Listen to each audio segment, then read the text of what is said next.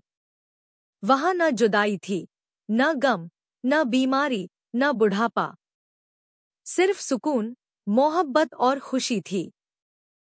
इसी दौरान एक आवाज गूंजी, सलाम हो तुम पर, ए मेरे बंदो।